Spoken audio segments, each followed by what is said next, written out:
Stay hungry, stay foolish.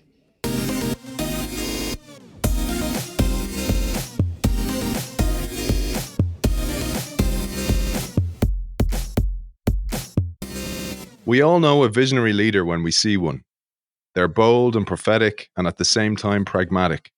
They don't just promote change, they drive it, while inspiring and mobilising others to do the same. Visionaries like Steve Jobs and Jeff Bezos possess a host of innate qualities that make them extraordinary. But what truly sets them apart is their ability to turn vision into action.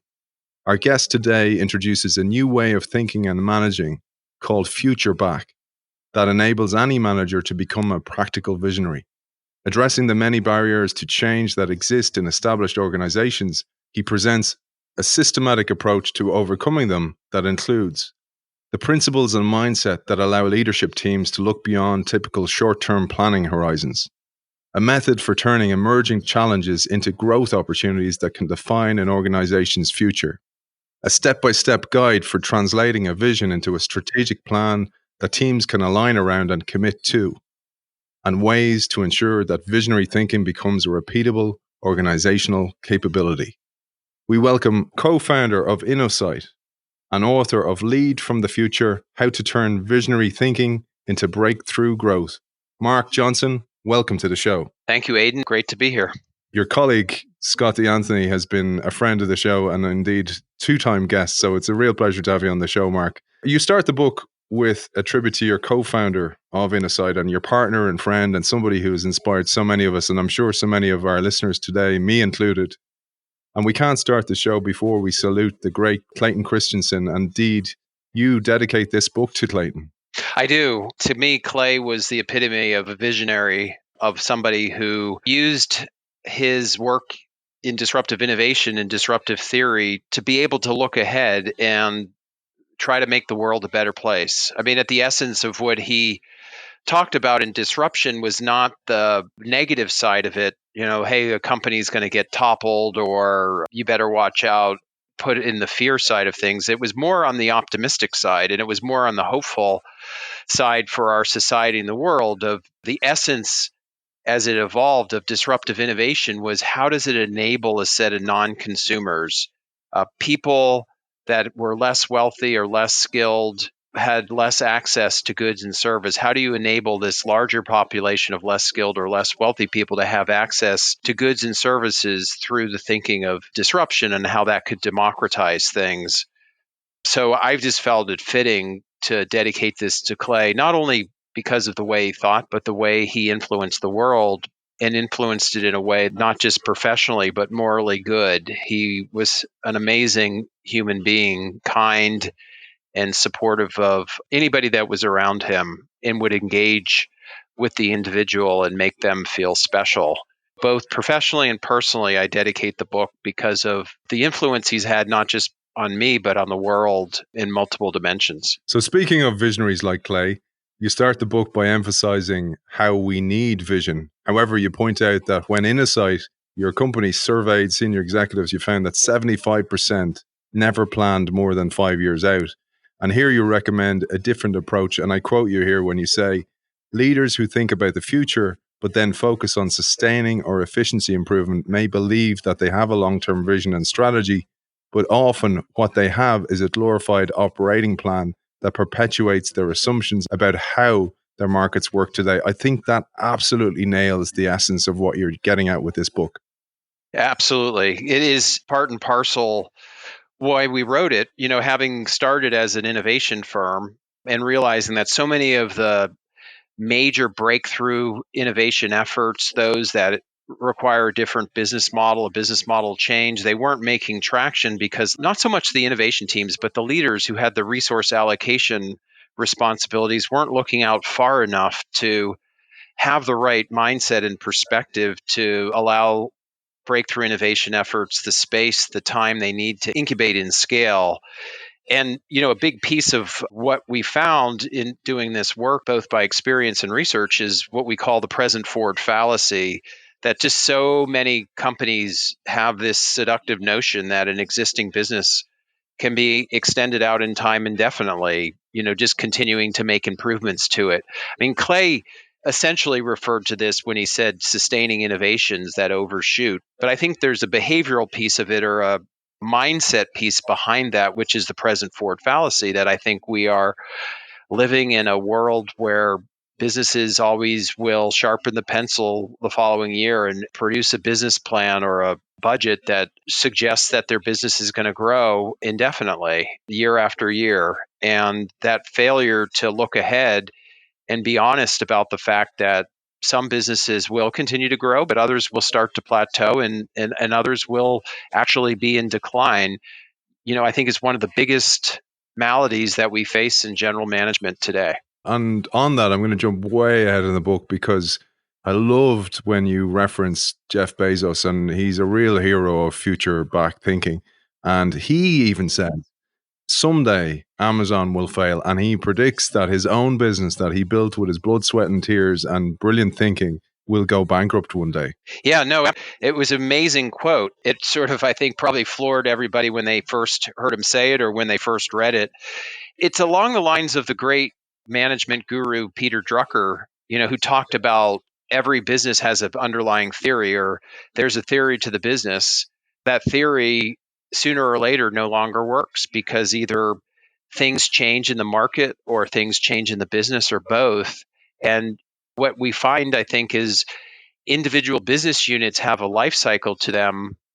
The overall enterprise, I think, can go on almost like you think about the generational, the ongoing perpetuation through generations of human beings. I think it's the same with companies. If we could be more capable of understanding the life cycle of individual business and value propositions, and that they're probably getting shorter as technology and knowledge move faster, and have the agility to not only operate and execute businesses, but explore and envision, discover new opportunities that are best developed by looking further than just a couple of years out and bringing that back to the seeds of today. If you can create this ongoing effort to operate and execute, but also explore and envision, discover new, different growth, then I think you can overcome, at least for a long period of time, what Jeff Bezos is talking about, because you really are ultimately evolving into a new being over many, many years. And I think you could probably see that in a lot of companies that have been around a long time, like Procter and Gamble and Johnson and Johnson. And in its day before its demise, Nokia didn't start out as a mobile phone manufacturer. So there are examples of this, sort of transformational way that organizations can be to sustain long-term growth. Vision is important, and that's important in normal times. That's important in business as usual times. And you and your co-author, Josh Suskowitz, just wrote an article in the HBR, in the Harvard Business Review, where you emphasize it's even more vital in this post-COVID world, because most businesses will be looking just to get back to a recovery vision. So you talk about, actually, that's not enough, because the world is going to be vastly different when we do get back to zero. And we need to have a longer term vision. And that's going to be difficult for a lot of us. Absolutely. I think that's a great way to frame it, Aidan. Recovery vision, I think, could be linked to the present forward fallacy, right? Just the assumption that things get back to normal extrapolates from today. That's kind of a linear function, not to get too academic, right? It's just a straight line. We just somehow pick up on the straight line, versus it's an S curve, or it's a step change. It's a transformative function. I think the likelihood, if anybody's really spends some time considering all the trends that have been moved up, way up, accelerated points of inflection that now are happening in the next couple of years that might have been further out, these are all going to drive fundamental change in industries and businesses where you can't go present forward and extrapolate out as a straight line. You actually have to look into that future, and not only the 5 to 10 year horizon we talk about in the book, but because everything's moved up, you also need to look, I would say, over the next 12 to 24 months and look from the future back to say, how do we see the world changed, the assumptions behind that view, and then how do we put ourselves in the world with the most hopeful future, while also recognizing with all the uncertainty, you're going to have to plan for different scenarios. Many leaders who listen to this show will probably be listening kind of going, that's well and good, but I need to pay my people. I need to get the business back into profitability. We've lost a couple of quarters, whatever it may be by the time we come out of this. But one of the things, anyway, that a lot of us suffer from is short-sightedness of leadership, where calendars are filled with linear governance and oversight in a present forward manner. And this takes up most of our times. It does. We call that in the book the tyranny of the urgent. And in fact, the urgencies of budgets and business planning and dealing with operations, and the fact that we have more data than ever, more computing power than ever, I think most would agree, has not freed up our time, but actually has made our time busier. I think we're living in a sea of data. T.S. Eliot once said, where is the knowledge lost in information? And then where's the wisdom lost in knowledge? I think we suffer with information overload and all kinds of tools and techniques to drive efficiencies and improvements in the business. And that just further and further crowds out the ability to think in a visionary way, to think about the art of the possible, the organization, what things could be different about it in the future. And as you said, in the COVID-19 crisis, that becomes even a stronger pull for the here and now. And the criticism back to me would be, we have to just make sure we survive. We have to, all these things that are immediate actions. And I agree with all of that. But I think the point that we make, whether in these times or just in general times, is you need to carve out a little bit of time of the management team and other groups, 10%, maybe 20% of the time each week in this situation, to be able to look past the COVID crisis, that 12 to 24 month horizon, and begin to think about how things are going to be different. And then how do you fit in that different world? And what does that lend to, not just in terms of addressing permanent change that could be to your detriment, but probably more importantly, what are the opportunities? What are the things that can actually re-energize and reset your organization? As Satya Nadella talked about in his book, Hit Refresh for Microsoft, there's an opportunity to renew and refresh coming out of these difficult times. So I think there's this great opportunity, and it's important that we give some of the space and recognize that 10 to 20% is vital, even if it doesn't feel urgent. Yeah, and one of the things you talk about, and I'm jumping again all over the place in the book here, is that maybe CEOs, for example, will hire a chief innovation officer or an innovation team and expect them to do all the work, right? Or else they'll loan some workers to a project for a certain amount of time. And you say a couple of things here, and I'm going to quote you again. One is that it's better to have one individual at 100% working at something rather than two at 40% each of their time, because they just can't succeed. That's one thing. And then the other one is, and this one really nailed home, and I shared this one on social media, and so many innovators liked and retweeted it, etc. And it goes as follows. No matter how good the chief innovation officer may be, no matter how creative an entrepreneurial and innovation team, they cannot successfully create new market growth for an organization unless the leadership team is directly involved in their work, guiding them with their long-term vision and strategy, helping them to create the right processes to move their ventures forward, and protecting them from the competition from the core. Absent that high-level attention, those ventures might never get off the ground in the first place. Amen to that. That Aidan, I'm liking my own writing. We have found. You're like dosing yourself. We have found that this is perhaps, and maybe this is why, other fellow innovators have appreciated it. It's the number one imperative, I think, for 21st century managements, is to recognize that the leadership team cannot delegate off completely innovation.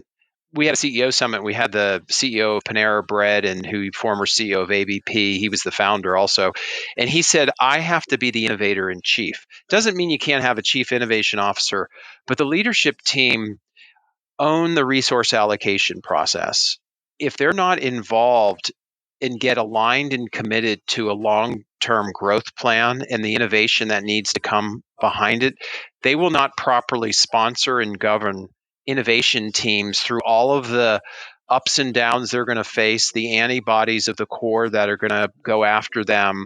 They're not going to get the kind of backing that they need to be able to last over more than just a couple of years, to be able to fully incubate and scale, and including, even M&A, putting it all together, it's still going to take time. So number one challenge, I think, in management is leadership has to change its mindset and become able to learn, to be able to engage a long-term strategy and innovation process, be able to talk about what are major areas of opportunity and be able to understand that and use that understanding to get behind a portfolio of innovation opportunities and then shepherd them along the way. There's too much of one and done. There's too much of operate and execute and give me data and make decisions and let that more creative stuff just go with the innovation teams and the CIO. And it never works. You have to be in a parallel process of what the leadership team is tracking in terms of the development of breakthrough growth and what these innovation teams are on the ground day to day trying to make happen. And then the other side, right? So that's the leadership side. But if you're an innovator, and we have many listen to this show, change makers, entrepreneurs, people trying to make those transformations within organizations, it can be a dangerous role. I've been there. And if you're delegated the future of the business essentially by the CEO, and then they go and leave you, and a loose leash is good. But if the leash is too loose and there's no checking in time, Right. it can be quite a dangerous place. And you talk about this in the book, that leadership needs to dedicate some time, like a retreat time, off-site, away from business as usual, in order to get their head around the future of the business. When we were doing work for a US-based automotive company, one of the things that we learned in the course of the work was that BMW senior leadership, we learned this anecdotally, by the way, so I don't know where they are at this point, but when we talked about it, that leadership team was spending one full day a quarter talking about the future and the implications of that future and what they needed to do about it, as they were facing, as all of automotive industry participants are facing, the potential intersection between electrification, autonomy, and connectivity, and what that could do to fundamentally change, and then business model innovation like with Uber and Lyft and so forth, how that all comes together to transform the industry. And so carving out that time has been something like BMW has done, and I think other companies and other industries are starting to do. And in this case, to track with innovation teams, spending whatever that time is, again, in say a non-COVID crisis world, I'd say maybe it is just once a quarter, but it's dedicated time not to review data and information and make decisions in a very linear way. It's actually time to be expansive, exploratory, and really debate and discuss about assumptions and be able to work with these innovation teams of what's working, what's not.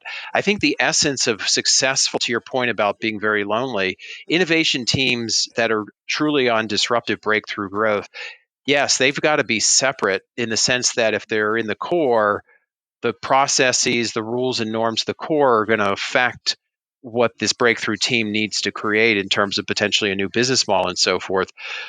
But it needs to be very tightly tied, almost get the ability to go straight up to the top and be connected to top leadership that, again, are the ones that can sponsor and govern, adjudicate challenges between the core and what breakthrough teams are doing, make sure that resources are flowing to them in the right way, sharing capabilities in the right way. All of that, it has to be this sort of three actor play, right? You've got the breakthrough team, you've got the core organization, and then you have senior leadership.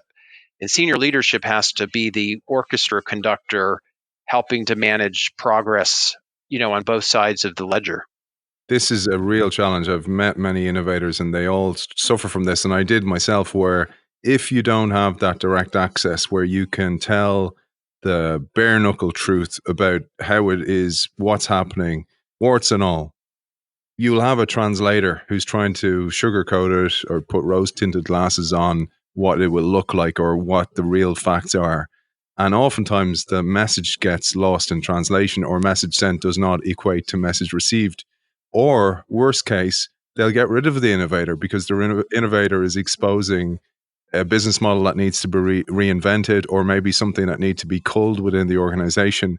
And people will hang on to that because oftentimes their status or their career, in a way, is tied to that part of the business that needs to be let go of.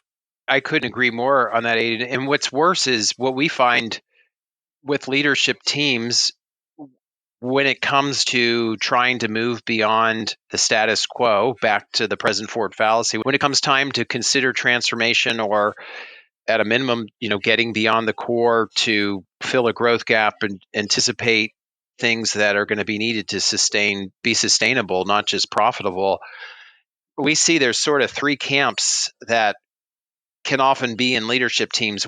A third of them can fully get that way of thinking and be on board. A third aren't really on board, and it's not because they don't want to be on board. They just can't get into an entrepreneurial or innovative mindset. They're more delivery oriented, so it's very hard for them to embrace the abstract nature or the ambiguity of trying to develop past what they've known and done all those years in terms of a long-term business model. But then there's a third that actually kind of get it, but don't want to get it. And, they don't want to rock the boat. They feel like we ought to just stay the course. They're more conservative for various reasons.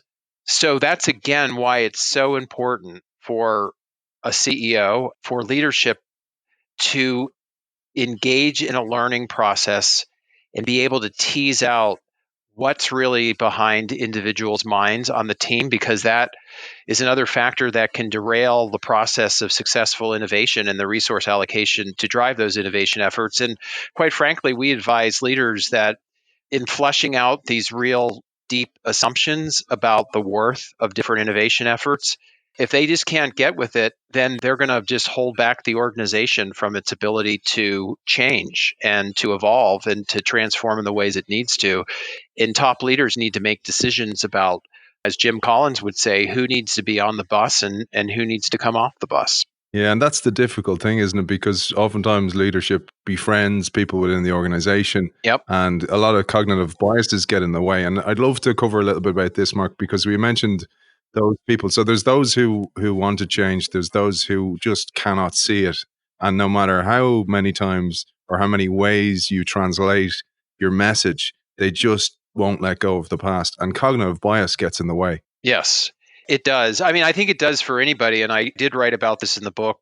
I won't go over all of them. Actually, I laid out 8 of them that are part of the behavioral economics domain, I guess, organizational psychology. People like Daniel Kahneman and Amos Tversky have talked at length about, some of the biases in general. But I think specific to the ability to, if you will, get it or sort of get past short-termism or the status quo, there are things like bounded rationality, which is, the instinct to solve based on what's just immediately in front of us, the information at hand, or automaticity, which is, we always do things a certain way and we kind of get used to it and we just do it over and over.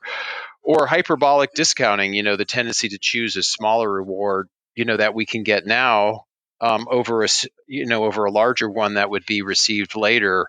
And there's a lot of others like loss aversion and sunk costs. And anyway, these biases, even for the best of us, if best of us in terms of being entrepreneurial or being innovative and really out of the box, they are part of us as human beings, and they lead us to think about the short term, and they give us this present forward fallacy, which is to really want to deeply hold on to today's paradigm and keep extrapolating that into the future.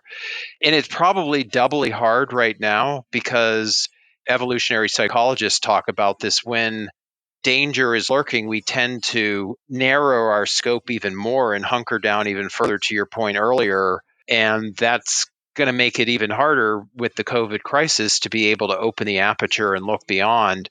But I would just again say, not only is that an imperative to have this vision, but I think it's also going to be those that can think long term, like a Steve Jobs at Apple during the dot-com crash, looking past his organization in 2000 to create the digital hub and all the different consumer electronic products he did. Those that can do what he did in a time of crisis are going to have the opportunity over those that stay beholden to their cognitive biases and this narrowing, as we all feel threatened justifiably. But that's where we have to really have courage and get beyond our tendencies to have a behavioral change. Yeah, and we'll come back to jobs because I think that case study you gave of the digital hub, it's a mindset that many may have missed, and it absolutely personifies and exemplifies the idea of future back. And let's go to future back thinking now, because this is not, it's not just a strategy or it's not just a way of working, it's a way of thinking. Yes, it is a way of thinking.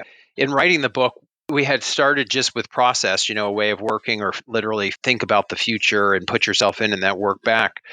But as we dug into it, we realized, as you said, Aidan, it's as much, if not more so, a way of thinking. It's getting past these cognitive biases. I use a spread in the book to compare present, forward, and future back thinking, because I think it's important to have the right perspective of the vision that you're developing, that you break free from the present and the past. It's about things like what could be versus what is in order to break free from the past. It's literally clean sheet, zero base budgeting kind of way of starting things about the future, as opposed to point solutions or talking about like existing budgets. We're focused on being imaginative and creative. We're developing a system, a business system, if you will, of the future, of core, adjacent, and new at the high level, to begin to imagine not just a 2-sentence statement about what the organization strives to do, but literally a future state architecture of how those core, adjacent, and new businesses come together to drive a growth plan, to drive a growth aspiration. So future back is really about letting go, making a clean break of the present and the past, to open up the mind of the art of the possible, to not be stuck in the orthodoxies of today. It doesn't mean you won't bring it back to today and compare to the way things are. No one is saying that you just throw out everything that happens now. But for the exercise, for the ability to begin to be a future back visionary and thinker and drive the process, you've got to have the right mindset. You have to think in the right way. Otherwise, your vision is going to suffer from that present forward fallacy problem, which is that you're basically extending your business out indefinitely. Yeah, maybe you look out 5 to 10 years and you say, I'm a long-term thinker. But if you're just extrapolating from today, that's the present forward fallacy. That's not a true breakthrough vision, transformative vision that can drive the organization. And that mindset, I mean, even with this show, I have a broad range of guests, and mainly what there are about is extending human potential in some way, because that's what I see so linked to the idea of a future back thinker, or a regenerative thinker, or somebody who's interested in transformation or evolution of any kind. Because organizations are just masses of individuals, and the individuals themselves need to embrace change. Therefore, things like even mindfulness helps you overcome cognitive biases. Things like looking after your health helps extend your brain power, etc. I'd love just your 10 cents on how future back thinkers or innovative thinkers actually look after the holistic approach to their lives. Wow, that's a great question, Aidan. One is the looking after your life in terms of the importance of renewal and growth. Having that as a perspective, to your point, mindfulness, the ability to reconsider or rethink things. I mean, this is the danger, and I think Steve Jobs talked about this. The danger is the entrepreneur holds on to the idea for too long and is not willing to let it go because it's his or her baby, and that's kind of been sometimes the challenges of going from visionary led to managerially led. So one is, I think, taking care of yourself is to be able to say that I think life is a constant path of growth. And therefore, what would be an organization is to be able to constantly think about what is it that brings meaning? What does purpose mean? And that can change over times based on circumstances. How is your purpose fulfilled? As the world changes and that different jobs to be done, if you will, need to get addressed. I think it's an openness to change. It's an openness to rethink and reconsider for the purposes of professional, organizational and individual growth. You talk next in the book about the four most common failure modes for transformative innovations in large organizations.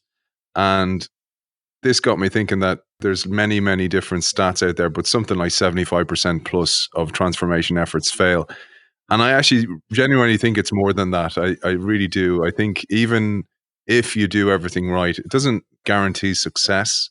But if you're a leader in a business, you may as well do everything right and try and put all the things in the right place. But you do highlight these four common failure modes, and it's really helpful to actually know what they are. And I'd love if you'd share them with our audience. Sure. And it kind of goes back to our earlier conversation about if you don't have leaders that develop a point of view about the future and how not just what the core organization needs to be in, but how we're going to have to go beyond that. And this is what kind of drove the importance of tying innovation to strategy and leadership. We find over and over again, the first failure mode is being too late to the party. Leaders recognize the need for growth or trying to do something that's breakthrough, but they don't commit to it until the competitors are far along in the process of things. Digital Equipment Corporation, when it finally got into the personal computer business, if they suffered actually from the first two modes. They were too late to the game, even though they had experimentation going on pretty early on, but they never really applied any serious effort to it. And that kind of gets to the second mode. If the first one's too late, the second one is too few resources that they start to organize and adopt for initiative, but they just fail to allocate sufficient dollars. They're really not behind it. It kind of goes back to that idea of, we'll put a couple people on this for 10% of their time, or, maybe even 5 people. They're giving it lip service, but they're not really committed to it because the pull of the core and all the needs of the core are trumping the ability to really commit to this breakthrough growth because they don't have any vision for it or any kind of alignment behind it. So they don't really allocate sufficient resources. The third is things get underway really well. They do give it sufficient resources, but we call it impatient for growth. These ventures, they tend to be slow to bloom, right? Because you want to mitigate the risk as you're trying to discover the viable business model. So these things tend to take time, and management starts to get impatient. They see slower than expected results. They're hoping some of these initiatives will help their profitability or, short-term financials. And so they get impatient and they start to think about ways to redesign the effort to make things go faster at the peril of the effort, or they'll just ultimately pull the plug because there needs to be more resources into the core because there's some kind of challenge that's happening in the core. So that's the third. And then the fourth is competition from the core, which is kind of similar. It becomes a full challenge in the core. There's a effort that's underway that just takes more and more resources, and nobody's fully into this breakthrough growth effort to begin with because nobody sees where it's really going to go. So they yank the resources out, or in a misguided effort to create efficiencies, they'll cram the successful venture back into the core organization. This is what Kodak did with digital. Willie Shih, who's now teaching at the Harvard Business School, headed up the digital unit. It was actually doing quite well. There came a time when Kodak, just basically feeling competition with core resources and trying to be more efficient, pulled that division back into the core organization and basically crushed it. And we all know the outcome of really where Kodak is today, which is unfortunate. But those are the four major failure modes: too late, too few resources, being impatient for the growth, not giving it the time, and basic competition from the core for resources. The third one there at the moment, that one really pulled at my heartstrings at the moment in the current downturn that we're going to experience. Like there's no doubt we're going to hit a recession of sorts here. Right. And what often happens is you'll have some innovation team, and I'm sure some guys listening to the show at the moment are going to go, oh, I don't know what is the future holds for me. I mean, the immediate future here, because oftentimes the core needs to survive and it will shut down its new emerging growth, and it may fast forward that impatience. So it may be kind of going, oh, well, it wasn't going anywhere anyway, and you'll have CFOs or maybe decision makers stepping in and going, well, that makes sense to actually cut that, and we'll just go into survival mode. And this is against all best practice for innovation efforts. It completely is, Aidan. And I think the challenge that these organizations need to recognize is they may double down on their core and for survival mode, but what if the core really is insufficient for the longevity of the organization and becomes magnified because of the COVID crisis? What if it's just that business model comes into question or it needs to be changed? So you could play that game harder, but what happens if the game needs to change or you even need a completely new game? I mean, an example that we know a number of colleges or universities are facing is executive education. We know Harvard Business School is, and others are need to think through their executive education program and what does it mean to bring executives from around the world in person without an opportunity maybe that they would be able to do some things from a distance learning point of view, because it may take some time before people can come back onto campus. So the getting online in the right way is something that needs to be considered in universities, in business schools. And that's not going to be enough just to say, how do we tighten up in what we're doing to try to improve our curriculum? There's going to be more fundamental existential questions that have to be part of the mix, and where there's going to need to be a carve out, no matter how painful it might seem to take any resources away. But again, it's not about taking significant percentage of the funds. It's really in the people. It's about 10% or some amount just to be able to get started, to be able to figure out its role in the future. But not putting any time into that is a big mistake. Let's talk about some of the future back and present forward differences. And the book is broken into 4 parts: principles, application, making future back repeatable, and then the broader implications. And we won't have time to cover all 4, but I'd love to start with principles and compare, like you referred to earlier on, the dominant present forward approach to future back thinking. And here I love how you started this part of the book with the incremental improvements we witnessed in the transport system. And you said, the inventors of those early trains and cars weren't thinking out what was to come, but they were thinking from what already was.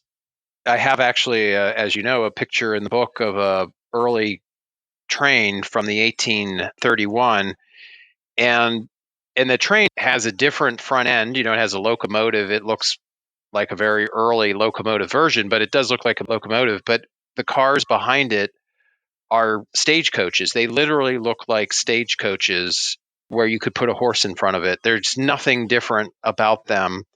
And so what I wrote about, this kind of ties back to the present forward fallacy, or, sort of moving from the present of the paradigm and just extrapolating it indefinitely into the future. The inventors of this new technology, this steam locomotive technology, they took basically the transportation concept of the day, the stagecoach with the horse, and they coupled that with this new technology, and then they just projected it out into a world without imagining what other development, what new, back to future back thinking, what is the art of the possible, what could be, as opposed to incrementing off today of what already is. And so they didn't really use it, at least initially, to truly make locomotive technology a new propellant of possibility, as we say. And I think that, so often is the challenge we have as a metaphor of our established organizations, is they're just perpetuating, with all of the cognitive biases, with all of the financial rewards and incentive system that further exacerbate this, with all of the overload in terms of our time constraints, again, the tyranny of the urgent, it's just putting us into this present forward mode exclusively. There's nothing wrong with being present forward, by the way.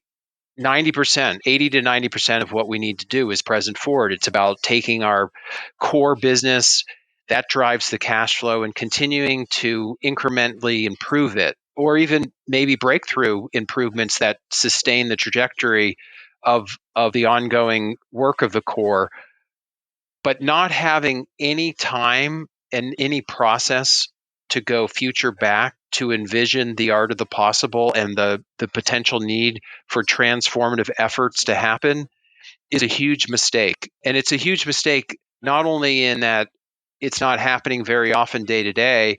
When it does happen, there's this assumption, you can do a major strategic review once every couple of years or once every 5 years. And that's just not the way the world works anymore. Things happen way too quickly to be able to think you can do this every once in a while. As you say there, the present is really important because it's what feeds the future in a way. And even when great innovators such as Elon Musk, DeLorean, and Dean Kamen, the inventor of the Segway, when they embrace the future and paint that picture to the future, they must equally master the present, because if they don't, the venture will ultimately fail. Kind of back to the role of the entrepreneur and then moving to a professionally managed company, can't emphasize enough, and I appreciate you bringing those up, Aidan, because we don't want to swing this too far the other way and, future back, and disparage present forward. We give a couple examples of, back to Jeff Bezos and Amazon, they're relentless executors. And at the same time, they've created unprecedented industries like cloud computing and ebooks and conversational computing. So it's definitely, you have to do both. And the dominant mode is present forward, but not having future back at all, as we've talked about, that inhibits the ability for any innovation effort, breakthrough innovation effort, to be successful. So we've got to bring future back thinking and process beyond just innovation teams to especially the leadership teams of organizations to be able to do both, to be able to be successful at execution, but also to be able to create and discover the new opportunities, the major opportunities that are going to be the seeds of future growth. Talking about legacy organizations, so long-term crystallized organizations, if you want to call them that, unfortunately for many of those organizations, they're led by people much less future-facing than the original founders. And here you remind us what the economist Herbert Simon said: where economic man maximizes, selects the best alternative from all those available to him, his cousin, the administrative man, satisfices, which is a portmanteau of the words satisfies and sacrifices. I'd love if you shared this. I hadn't heard this before. It's fantastic. Well, let me step back a second. I think if you looked at the go-to 21st century companies that I think many people, including myself, go to, over and over again, because maybe they're really the main ones. There are very few outside of them. Steve Jobs of Apple, it's Jeff Bezos of Amazon, it's Google, although there's, obviously changes that have happened as of late, so it's not as much founder led. But these organizations that we look to, that have really driven success are visionary led, and the founder's still at the helm. There's not as many examples of managerially led firms that drive that visionary way of thinking and that transformative way of doing. I mean, the the one example that does come to mind of being different managerially led is, when Lou Gerstner really drove the transformation of IBM, from a hardware to a software to a services company combined.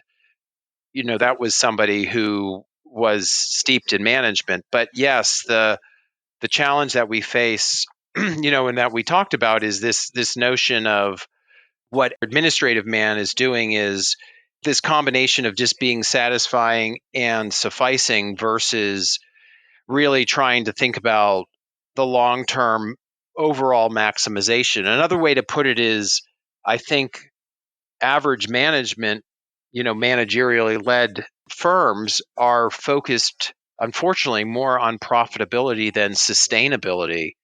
And we have to figure out how we go back to creating this maximization in the long term. I show a chart in the book that there's no observable correlation between long-term shareholder return versus ongoing, trying to drive just margin expansion alone, versus super strong correlation if we take long-term shareholder return and compare it to top-line revenue growth.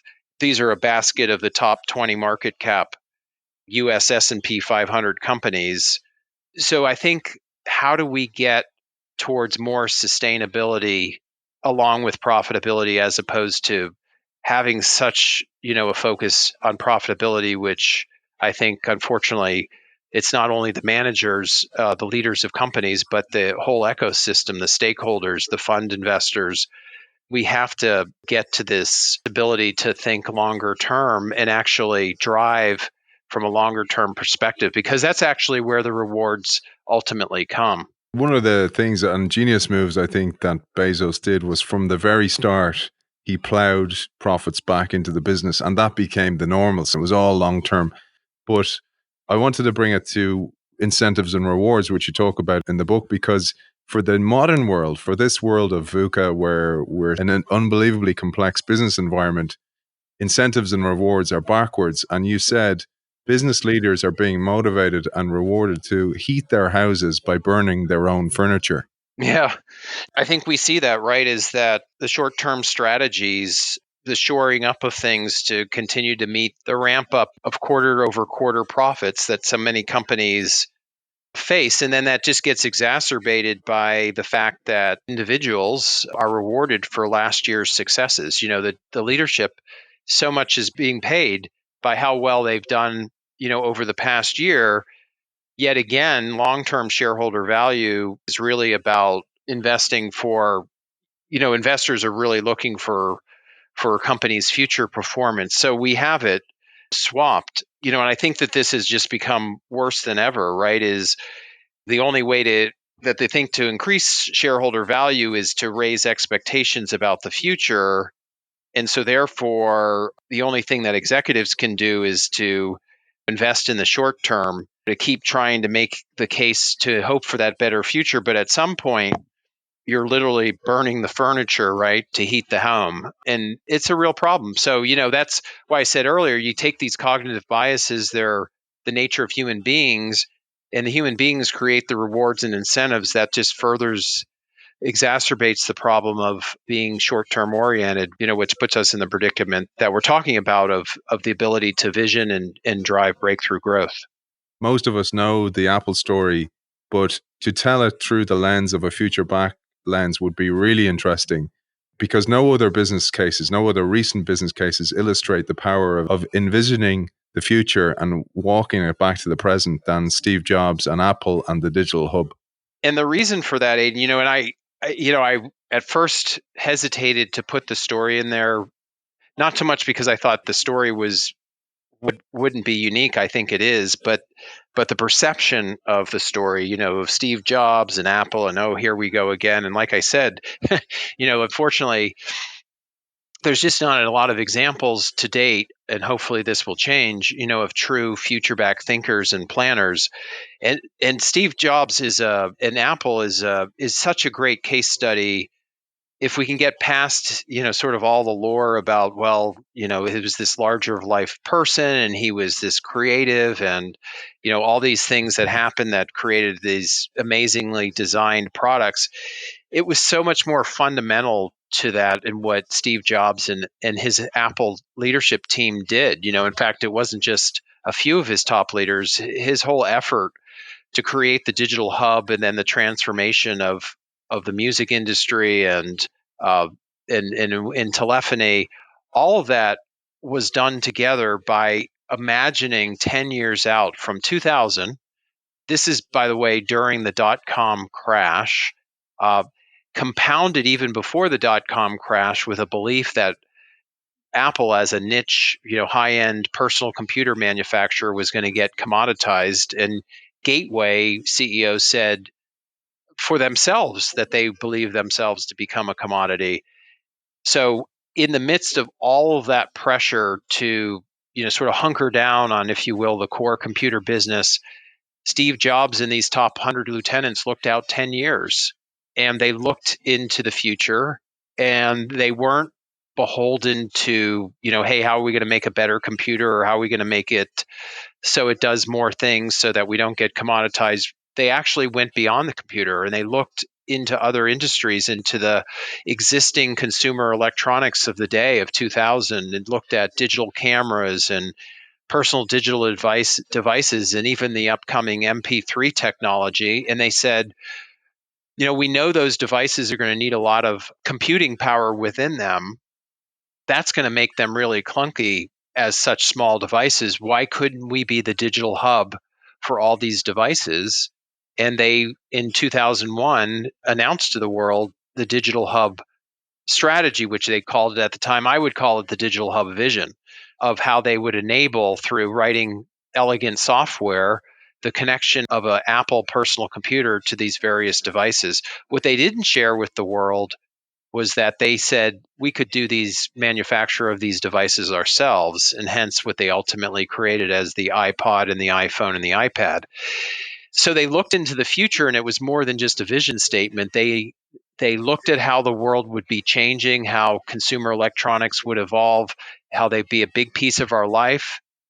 And they imagined not just a core computer business, but they imagined an adjacency called the digital hub.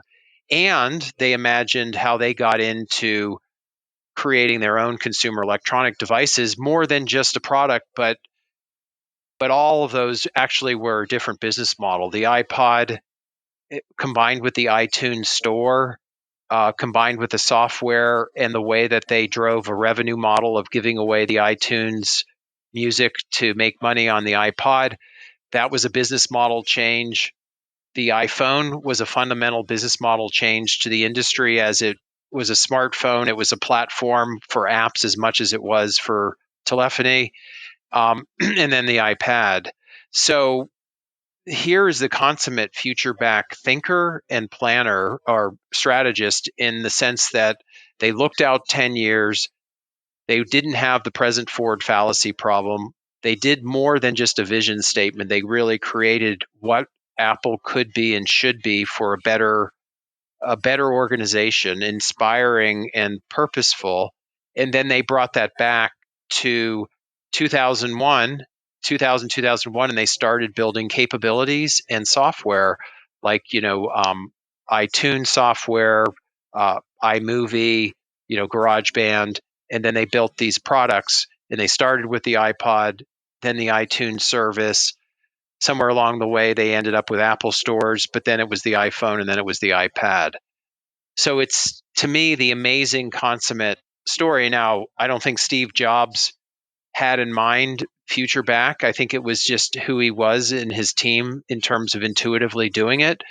But the whole point of the book is to mirror what has been successful industry transforming companies, and seeing how they tie together this process of thinking in a visionary way to actually break through innovation growth initiatives. I think it's so important to really, in its fullness, share the story. It's a fantastic story, and it's a fantastic case study. And you're right, it's a pity we don't have more to tell. But one I am going to tell before the end of the show, and I think it's great, is you highlight the case study of William Haidt and Janssen.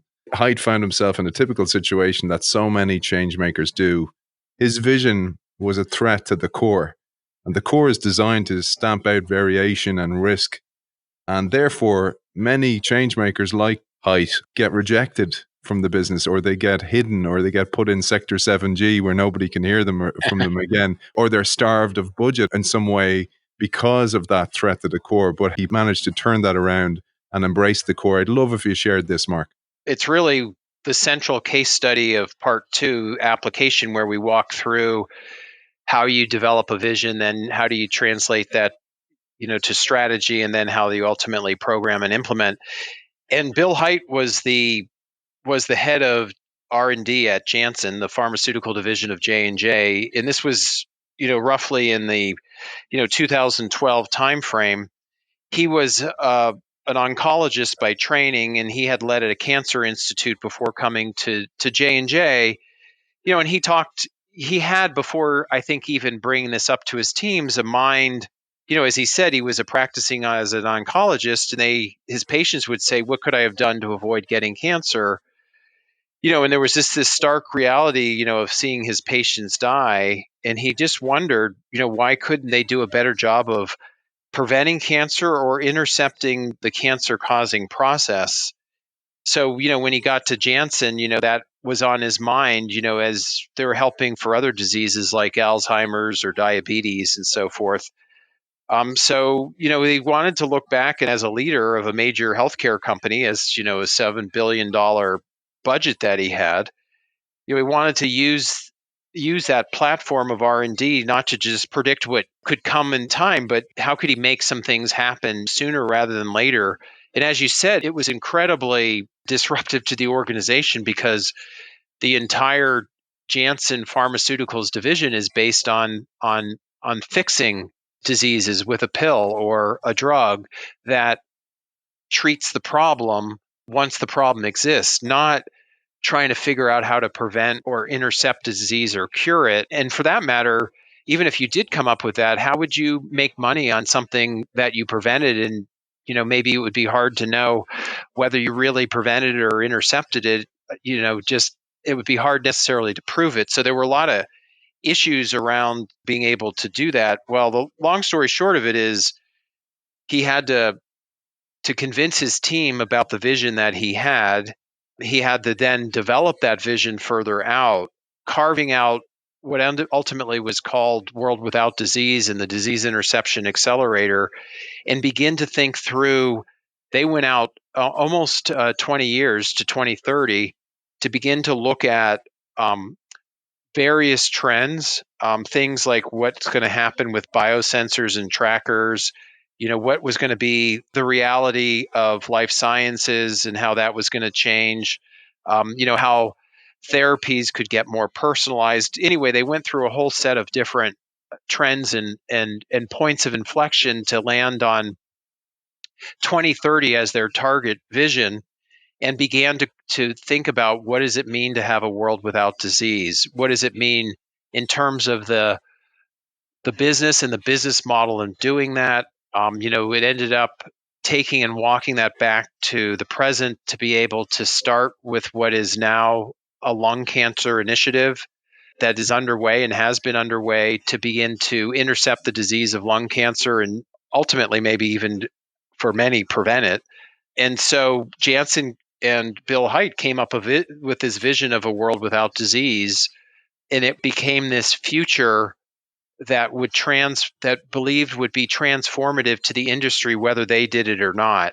So why not have them do it? It was something that felt to drive not just revenues and profits, but again, for humanity and purpose. So it really inspired the organization. It isn't to say that there doesn't continue to be challenges based on core resources and the business model of driving traditional pharmaceuticals. But the Janssen vision of the world without disease is another deep case example of where they worked in a future back way. They didn't stay beholden to the business model of Janssen, but they looked to a different way of thinking and being.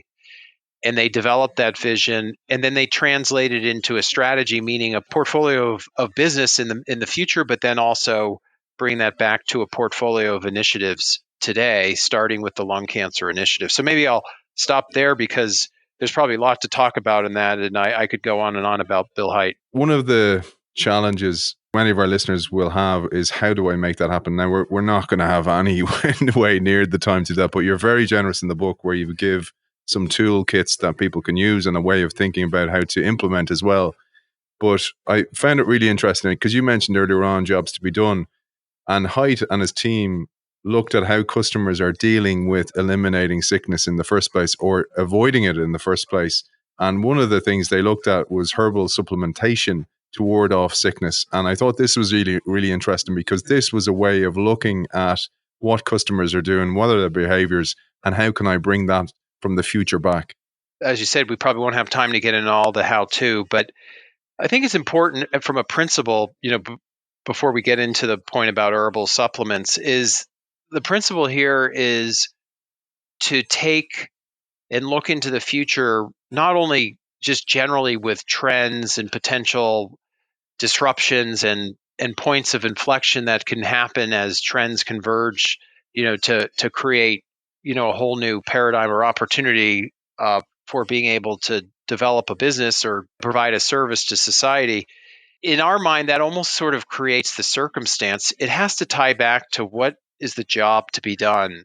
what is a consumer or customer trying to get done in their life, and how does these trends and these convergence of trends in the future inform what are going to be the important and unsatisfied jobs of the future, and use that as a way to to begin to think about how things will be different, how behavioral change could be different. And the whole supplements piece of that was just almost like a vignette to think about how do you begin to see what's going to be important to people. Well, it's going to be more about maintaining their health as opposed to health care. So a big piece of the disease interception World Without Disease initiative was about the behavioral piece of this as much as it's sort of the traditional medical side, to be able to form up how to be able to create this new paradigm, this new business for Janssen. And I think that's such an important way to think about it, is what are people doing, or what are the edge behaviors that I can observe and bring back to the core and examine. And this comes back to what you talked about earlier. You need to put time aside in order to discuss those. And that brings me to this one that I absolutely love.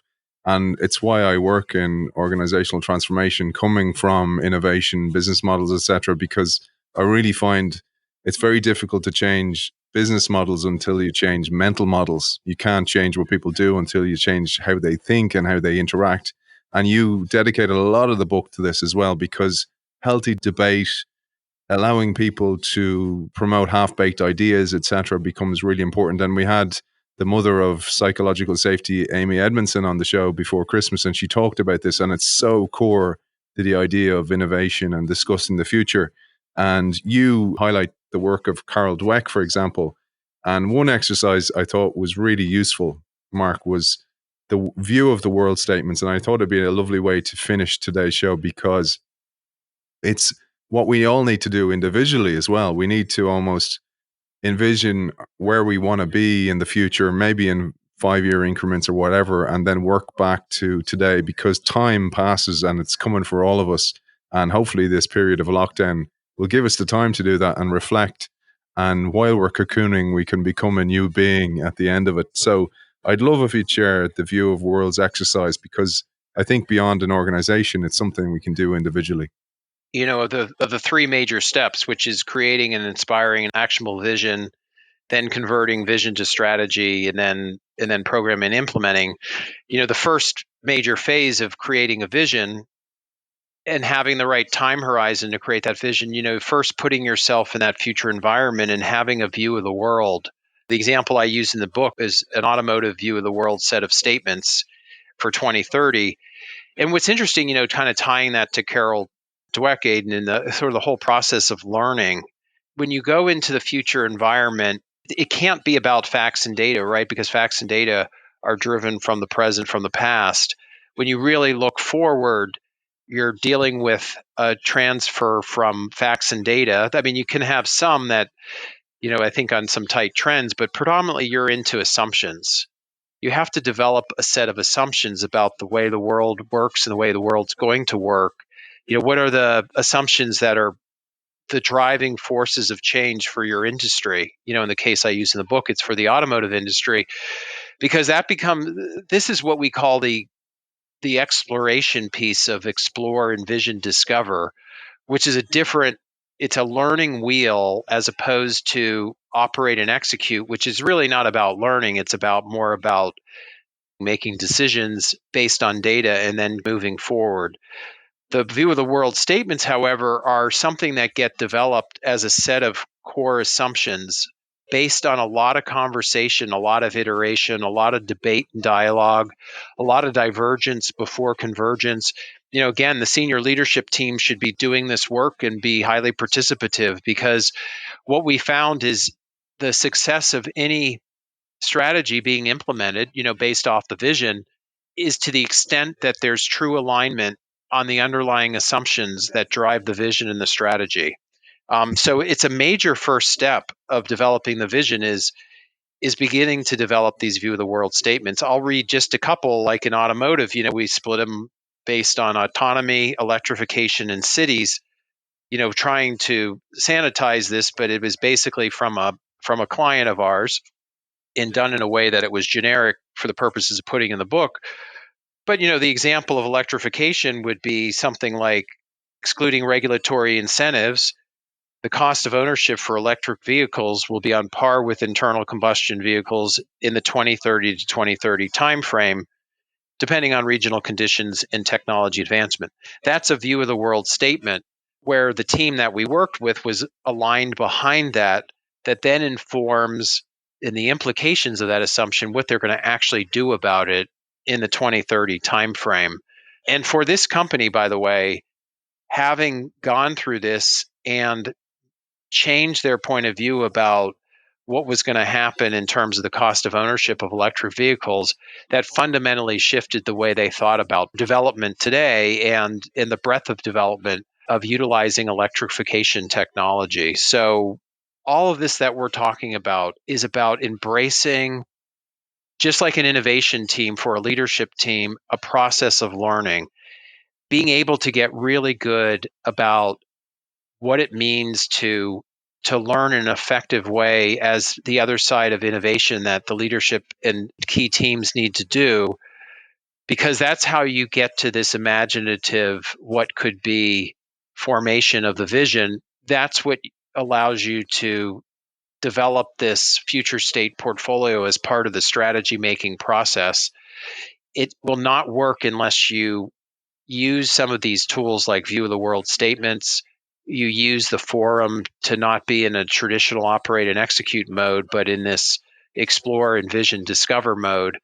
These are the things that can allow an organization to be more effective at learning and creating, while at the same time as operating and executing, which is essential for its long-term sustainability. Yeah, I love that. And there's a quote I thought I'd leave today's show with that really struck a chord with me, because this work can be difficult. Change is difficult. It's one of the most difficult things for a human being. It's actually painful to go through change and to rewrite mental models, etc., etc. But I love this quote, and I thought I'd leave it this quote before asking you, Mark, what your parting message is for the listener, both as a business leader, an innovation worker, and an individual who wants to change. But here's the quote. You said, "The aha moment that comes out of this work isn't always a brilliant new thought or a penetrating analysis. Often it comes from a place of emotion, as leaders let go of their defensive denials and embrace a reality that they had subconsciously anticipated or feared." Because we all have this inkling deep down that change is required, and denying it is actually denying evolution itself.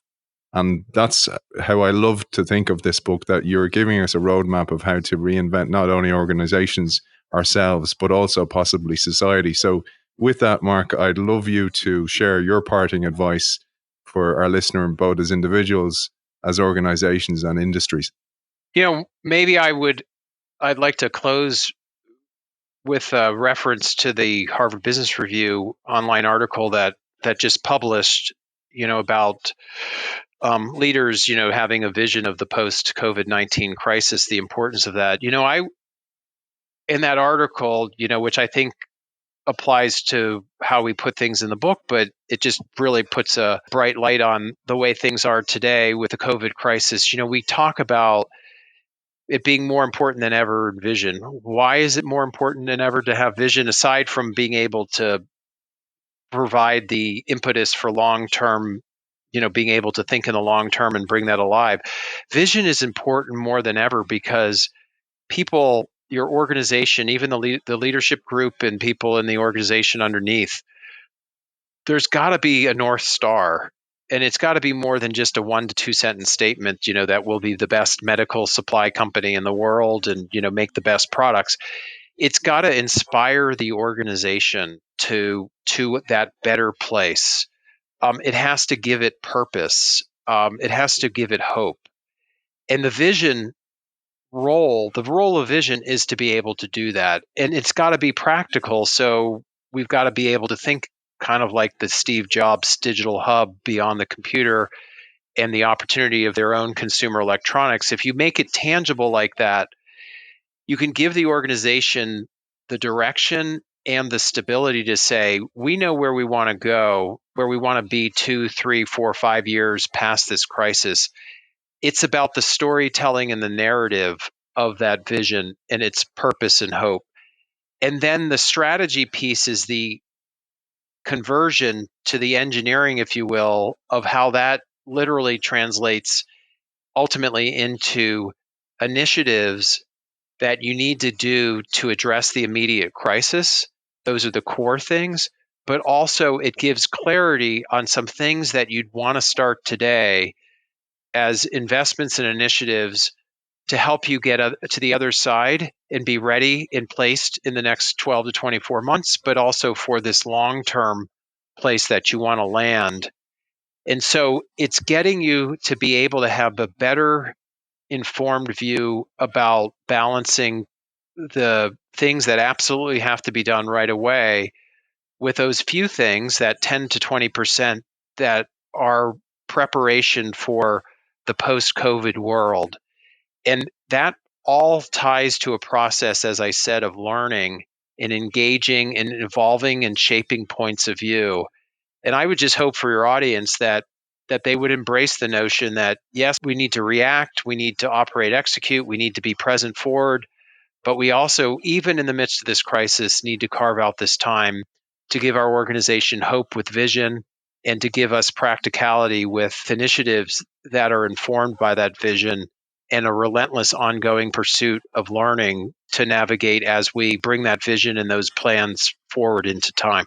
Beautiful. Absolutely beautiful way to finish. Mark, where can people find out more about you and the work of Innate and your book, etc.? Well, innate.com, you'll find all sorts of the work. And in the book, I believe, aside from you can find the book on Amazon, we have a landing page called futurebackleadership.com where you can find more of the particulars about the book. And then, of course, I am always happy to engage directly in conversation, and I'm at mjohnson@innosight.com is my direct email. Author of Lead from the Future, How to Turn Visionary Thinking into Breakthrough Growth. Mark Johnson, thank you for joining us. Thank you, Aidan.